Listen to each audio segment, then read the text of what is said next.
राजमाता जिजाऊ यांचा 428वा जन्मोत्सव मोठ्या भक्तिभावात साजरा करण्यात आला। बुलढाणा प्रतिनिधी सय्यद इरफान। सिंदखेड राजा येथील राजे लखोजी जाधव यांच्या राजवाड्यात राजमाता जिजाऊंच्या जन्मस्थळी आज हा सोहळा पार पडला। या पावन प्रसंगी केंद्रीय मंत्री प्रतापराव जाधव आणि राजश्री जाधव यांनी विधिवत पूजा अर्चा करून राजमाता जिजाऊंना अभिवादन केले। राजमाता जिजाऊ यांनी छत्रपती शिवाजी महाराजांसारख्या महान योद्ध्याला घडवून स्वराज्याची बीजे रोवली। त्यांच्या विचारांचा वारसा आजही प्रेरणादायी असल्याचं मत यावेळी व्यक्त करण्यात आले। या कार्यक्रमाला माजी आमदार शशिकांत खेडेकर, राजेंद्र शिंगणे यांच्यासह शिवसेनेचे पदाधिकारी, कार्यकर्ते मोठ्या संख्येने उपस्थित होते। यावेळी इतिहासाचा गौरव आणि राजमाता जिजाऊंच्या कार्यांचा जयघोष ऐकायला मिळाला। आज जिजाऊ जन्मोत्सव मोठ्या उत्साहात साजरा केला जातो। आज राष्ट्रमाता राजमाता जिजाऊ माँसाहेबांचा 428वा जन्मदिवस लाखोच्या संख्येनं संपूर्ण देशभरातून जिजाऊ प्रेमी माननीय छत्रपती शिवाजी महाराज प्रेमी मंडळी या ठिकाणी मोठ्या उत्साहामध्ये येते। विशेष करून महिला वर्गांचा सुद्धा मोठ्या प्रमाणे या ठिकाणी सहभाग असतो आणि खऱ्या अर्थानं हे आपल्या सिंदखेड राज्याचं, बुलढाणा जिल्ह्याचं, ज्याला आपण मातृतीर्थ जिल्हा जिजामातेच्या नावानं ओळखतो, त्याचं हे वैभव आहे। आज 12 जानेवारीला हा जन्मोत्सव साजरा करत असताना आपण पाहत असाल की प्रचंड उत्साह या ठिकाणी पुरुषांमध्ये, महिलांमध्ये, तरुणांमध्ये, तरुणीमध्ये ओसांडून वाहताना आपण या ठिकाणी पाहतो। निश्चित जिजामातेचं आज दर्शन घेतल्यानंतर एक नवी प्रेरणा लोक या ठिकाणाहून घेऊन जातात आणि आचरणात आणायचा प्रयत्न करतात। आज या जिजाऊ जन्मोत्सवाच्या मी सर्वांना मनापासून खूप खूप खूप शुभेच्छा देतो। साहेब, या ठिकाणी सुविधांचा अभाव आहे आणि विकास झालेली खंत जी आहे ती लखोजी राजे यांच्या वंशजांनी व्यक्त केलेली आहे। हे बघा, महाराष्ट्र सरकारनं सिंदखेड राजा विकास आराखडा मागच्या काळामध्ये जाहीर केलेला आहे आणि ही कामं वेगवेगळ्या विभागाकडे दिलेली आहेत। आपण पाहतो इथलच्या बऱ्याचशा वास्तू ह्या केंद्र सरकारच्या पुरातत्व विभागाच्या अधिपत्याखाली येतात, काही वास्तू राज्य सरकारच्या पुरातत्व विभागाच्या अधिपत्याखाली येतात, काही सार्वजनिक बांधकाम असेल, काही नगरपालिका सिंदखेड राजाच्या अंतर्गत कामं केली जातात। आणि आज आपण या ठिकाणी दरवर्षी आपण या ठिकाणी येतो, दरवर्षी कुठलं ना कुठलं नवीन कामं या पूर्ण झालेला आपण या ठिकाणी पाहतो। निश्चित या विकास आराखड्याला थोडा पूर्ण व्हायला उशीर लागत आहे। त्याचं कारण की पुरातत्व विभागाची जी कामं असतात ही अतिशय बारकाईनं त्या केल्या जातात। ज्या पुरातन वास्तू आहेत त्याचं सामरस्य ठेवत त्या सर्व कामं त्यांना करावे लागतात आणि हे करत असताना काही अडचणी येतात, त्यामुळं थोडा उशीर ती कामं पूर्ण व्हायला लागतो। पण लवकरात लवकर केंद्र आणि राज्य सरकारच्या माध्यमातून हा विकास आराखडा पूर्ण करून घेण्यासाठी आम्ही प्रयत्नशील होतो आणि राहू। लवकरात लवकर पूर्ण करून घेण्याचा आमचा प्रयत्न आहे।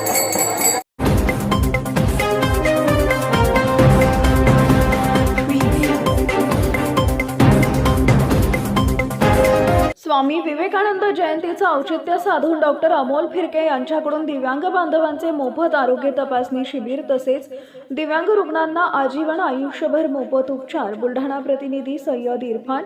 बुलढाणा जिल्ह्यात मलकापूर इथं आरोग्यदीप हॉस्पिटलचे संचालक डॉक्टर अमोल फिरके यांच्या आरोग्यदीप हॉस्पिटलमध्ये स्वामी विवेकानंद जयंती अपंग जनता दल सामाजिक संघटनेच्या राज्य सचिव कलीम शेख यांच्या पुढाकारानं दिनांक 11 जानेवारी 2026 रोजी रविवारी मलकापूर शहरातील बहुदिव्यांग गोरगरीब रुग्णांची आरोग्य तपासणी, CBC, BP, haemoglobin, sugar, ECG आदींची मोफत वैद्यकीय तपासणी, या रुग्णांना आजीवन आयुष्यभर मोफत उपचार केले जाणार असल्याचे डॉक्टर अमोल फिरके यांनी सांगितलं आहे।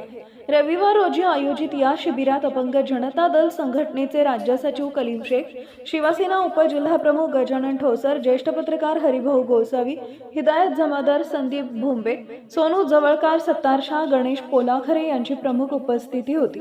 या शिबिरात शुभांगी एकनाथ डवले, विजय रमेश भोंबे, शेख एजाज, अजय सोनाजी कासे, शेख आसिफ, शेख एजाज, शेख अय्यूब, सैफ आसिफ, संध्या प्रभाकर पहाडे, सिंधू जवळकार आदी उपस्थित होते।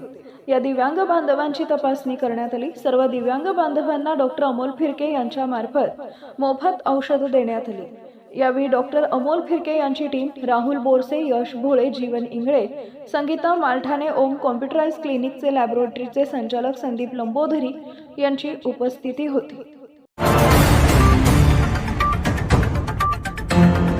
पिंपळवाडी इथं 3 दिवस चाललेल्या धार्मिक इज्तेमाची आज मानवी कल्याणासाठीच्या दुवानं सांगता झाली. पैठण प्रतिनिधी इक्बाल शेख. पैठण तालुक्यातील पिंपळवाडी इथं दिनांक 11 जानेवारी 2026 रोजी या इज्तेमामध्ये देशात भाईचारा, शांतता आणि सद्भावना कायम राहावी अशी प्रार्थना करण्यात आली. यावेळी इस्लाम धर्माचे प्रवर्तक पैगंबर मोहम्मद यांनी सांगितलेल्या शिकवणीनुसार जीवन जगण्याचा संदेश देण्यात आला. दिवसातून 5 वेळा नमाज पठण करणे, आतापर्यंत झालेल्या चुका माफ व्हाव्यात व पुढे कोणत्याही लहान मोठ्या चुका घडू नयेत यासाठी अल्लाहकडे विशेष दुवा करण्यात आली. बदलत्या काळानुसार मुस्लिम समाजानं आपल्या पाल्यांना शालेय शिक्षणासोबतच धार्मिक शिक्षण देणं अत्यंत आवश्यक असल्याचं यावेळी स्पष्ट करण्यात आलं आहे.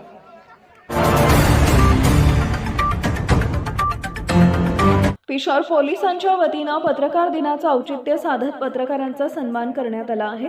कन्नड तालुक्यातील पिशोर पोलीस ठाण्यात आद्य पत्रकार बाळशास्त्री जांभेकर यांची जयंती मंगळवार 6 जानेवारी रोजी उत्साहात साजरी करण्यात आली.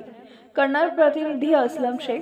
कार्यक्रमाच्या सुरुवातीला बाळशास्त्री जांभेकर यांच्या प्रतिमेला पुष्पहार अर्पण करून अभिवादन करण्यात आले. यानंतर पिशोर पोलिसांच्या वतीनं घाटमाथा पत्रकार संघाच्या सदस्यांचा सत्कार करण्यात आला. पत्रकार दिनानिमित्त आयोजित बैठकीस पिशोरसह नाचनवेल, वासडी, करंजखेड, नागापूर, चिंचोली परिसरातील प्रिंट व इलेक्ट्रॉनिक माध्यमातील पत्रकार मोठ्या संख्येनं उपस्थित होते. या बैठकीत पिशोर घाटमाता पत्रकार संघाचे नवीन कार्यकारिणी जाहीर करण्यात आली. अध्यक्षपदी निवड करण्यात आली असून उपाध्यक्षपदी कारभारी हराळ तर अरमान मदार, सहसचिवपदी बापू रामकर तर सल्लागारपदी बापूसाहेब हरणकाळ यांची निवड करण्यात आली आहे. दरम्यान पिशोर पोलीस ठाण्यातील उपस्थित पत्रकारांचा सत्कार सहाय्यक पोलीस निरीक्षक शिवाजी नागवे, उपनिरीक्षक विश्वजित फरताडे यांच्या हस्ते करण्यात आले. कार्यक्रमाला प्रकाश मैंद, दत्ता पवार, जावेद शेख, सुनील सुरडकर, राजेंद्र गोसावी, ज्ञानेश्वर गायकवाड, सुनील निकम, मिलिंद लांडगे, रवींद्र खरात, सचिन गाडेकर, योगेश शेळके यांच्यासह अनेक पत्रकारांची उपस्थिती होती. तर हे तुमच्या मनाचा मोठेपणा आहे, ते तुमचं मन किती मोठं आहे हे आपण घेतात. आता साधी कोणती गोष्टीची जरी कधी आपल्याला निवड करायची असेल तर ह्या ठिकाणी आपण बघत असाल तिकीट न मिळाल्यावर किती राजकीय बोलले जातो की काय परिस्थिती या ठिकाणी उद्भवते. आपण स्वतः टीव्ही मध्ये इतर पत्रकारितेमध्ये आपण ते बघतो.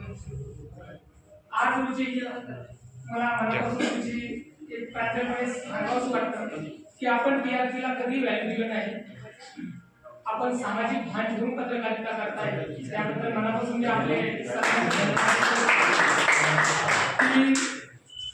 आपण टीआरपी काय आहे की बरेच पत्रकारिता असं असतं की आपली टीआरपी वाढवण्यासाठी हे करतात, पण आपण याच्याही जाऊन जे भान ठेवून काही गोष्टी करतात की ज्या गोष्टीला कोणत्या गोष्टीला महत्व द्यायचं, कोणत्या गोष्टीला महत्व नाही द्यायचं, हे जे आपण भान ठेवताय, एक मिनिट बोलू नका, हे जे भान आपण ठेवताय याबद्दल आपला म्हणजे मनपूर्वक धन्यवाद. याचा फायदा आहे की तुम्ही तुमचं गाव, तुमचं पातळ म्हणजे तुमच्या गावात जिथं कार्यक्षेत्रात तुम्ही काम करताय त्या गावातलं वातावरण आपण पूर्णतः शांत ठेवलेलं आहे. सांगायचं झालं तर 6 डिसेंबरचा एक प्रकार असो किंवा त्यापूर्वीचे 2-3 घटना असो, या ठिकाणी जर तुम्ही संयम ठेवला आणि जी खरी वस्तुस्थिती बघितली त्याच्यामुळे एक अशी कंडिशन आहे की तुमची चिंगारी निघाल्यानंतर बाहेर त्याचा भडका झाला असता, म्हणजे चित भडका झाला असता, पण तो खरा मनाचा मोठेपणा हा तुमचा आहे. त्या ठिकाणी काही असे असुसलेले असतात की माझी कुठेतरी वाढली, माझी टीआरपी वाढेल, माझी हे करेल, पण तुम्ही त्या टीआरपीला कधी व्हॅल्यू दिली नाही. तुम्ही सगळ्यात महत्त्वाची गोष्ट म्हणजे की आपल्या परिसराचा विकास थांबू नये. एखाद्या चुकीच्या बातमीमुळे आपल्या परिसरामध्ये त्याचे निगेटिव्ह परिणाम आपल्या समाजावर दिसू नये याचा जास्त भान आपण या ठिकाणी ठेवला आहे. त्याच्याबद्दल खरंच मी तुमच्या सर्वांचे आभार व्यक्त करतो. सरांनी सांगितलंय की सरांची माझी सर बोलतो पण तुम्हाला असं आहे दोघांची आताची तुम्हाला असंच आहे. त्याच्या अगोदर बापूसाहेब होते.